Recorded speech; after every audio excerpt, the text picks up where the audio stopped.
Alright, welcome to the F-16 Ultimate Notch Guide video. Try to give you all the tips and tricks and things I've learned from practicing with some of the best players in the world to properly do the notch and do it no matter what, almost perfectly. It just takes a lot of practice, so I'm not going to do it perfectly every time, but I know players who can, and I'm going to try to give you some of the tips and secrets that you see.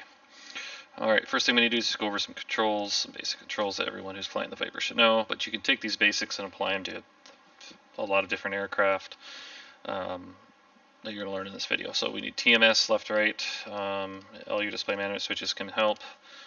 You'll want your nose wheel steering AR disconnect missile step button, so you can, if you are carrying AIM-9Xs, you can switch back and forth between them and the AM-120 Charlie. Missile release. Chaff flare if you want it. Chaff is kind of, it's an extra layer if you feel like you need it, but it's not reliable, so I just carry all flares.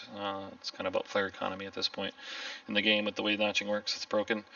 And another helpful button, maybe the expand FOV button, if you're fighting two ships and they're in formation or something, and be able to zoom in, or a friendly is in a dogfight or something with a bandit and they're kind of cluttered on the radar. So, all right.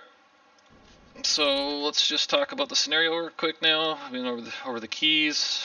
I am in an F-16 versus 3 Ace F-16s coming at me, so it's simulating like I can't retreat. I have to go forward and engage these bandits. Maybe there's an objective behind me, or I'm playing a Growling Sidewinder and I like to just press forward. So this is supposed to simulate 3 relatively capable bandits. The computer on Ace can be frustratingly bad and frustratingly good.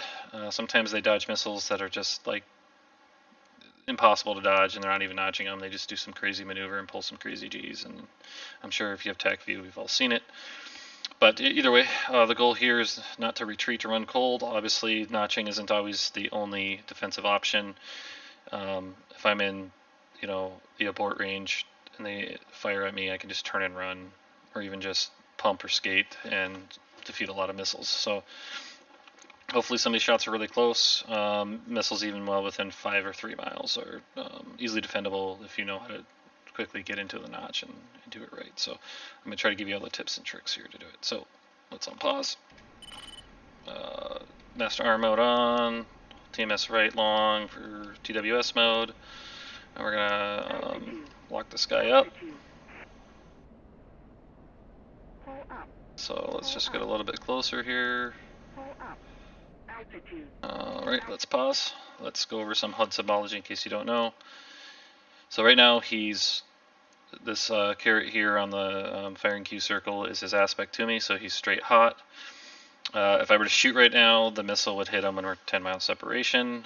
I'd need about 7 seconds to support the missile with radar before it goes pip-all. If I were to shoot right now, this top circle is the loft cue, and a radar altimeter, which is extremely important, is 380 feet. We need to be as close to the ground as possible when we notch, so that's kind of a good way to know your exact altitude. What's the best way to know? And then F stands for FCR, so fire control radar, and then the distance 12.2 miles. So he's 12.2 miles from us. We have 6 AMRAAMs, so you can see.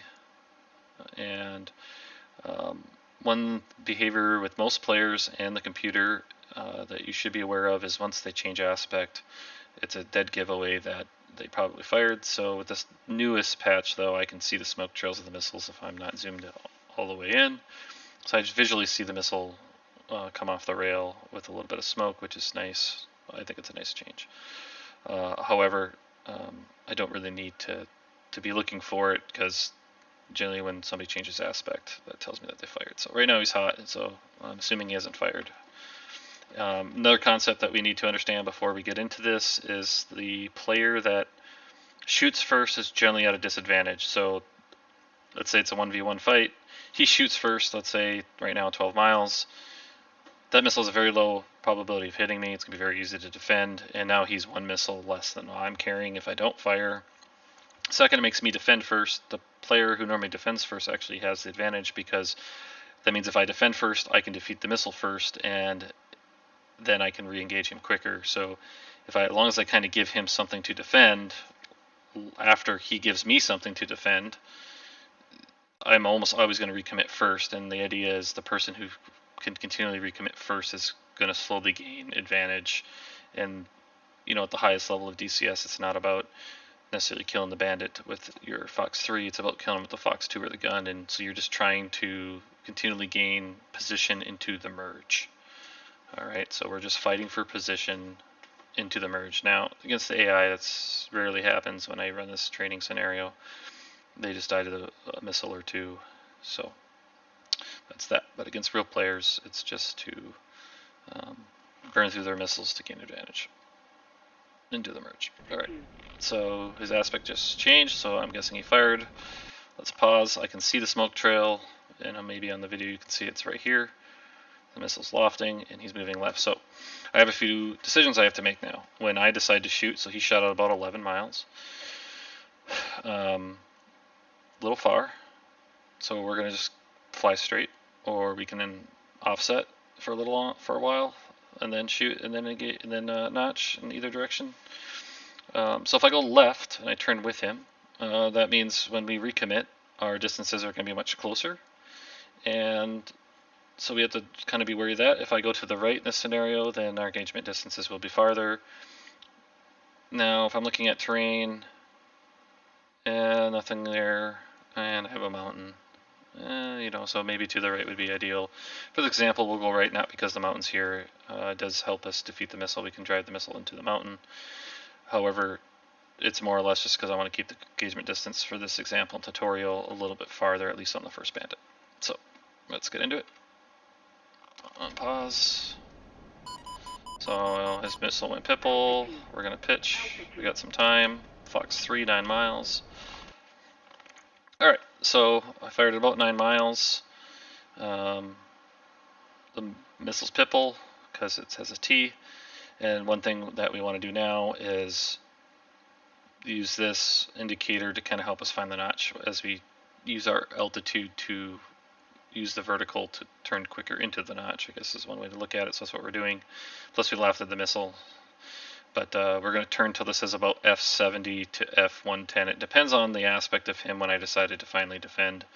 Because remember, this is not to the missile, this is to the bandit. And so since he's turned, the aspect of the missile is different than it is to the bandit. So I like less is generally more. So we'll go like F-75, and then we'll level out into the notch low level. And that will make more sense if you're confused here in a minute, but that's kind of what we're going to do. So F-75, and nope, so we're going to turn a little bit more, and we'll pause. Alright, it's kind of hard to do efficiently when there's that. So, a few things going on here that we need to do now. We need to get as low as possible to the ground, so this is a little high, but we do have some terrain close, and we're kind of going uphill, so you might be fine.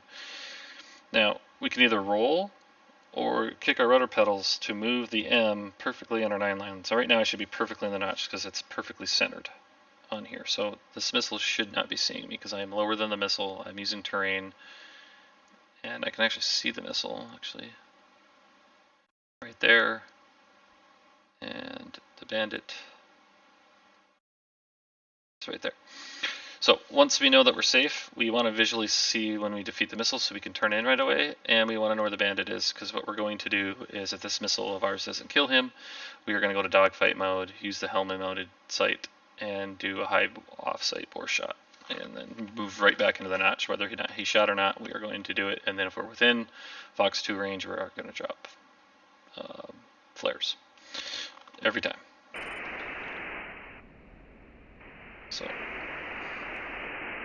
I know where he is. Alright, defeated the missile.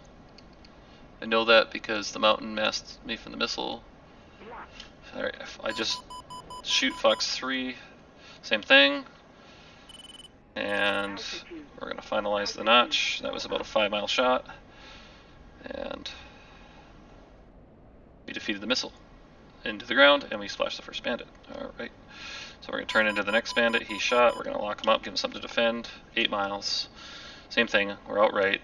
And so I didn't find the notch right away. This might be bad. So we're going to kick the rudder a little bit and go up and down. He's defending. It's been a while for that missile. Splash. defeated it. It lost me in the notch.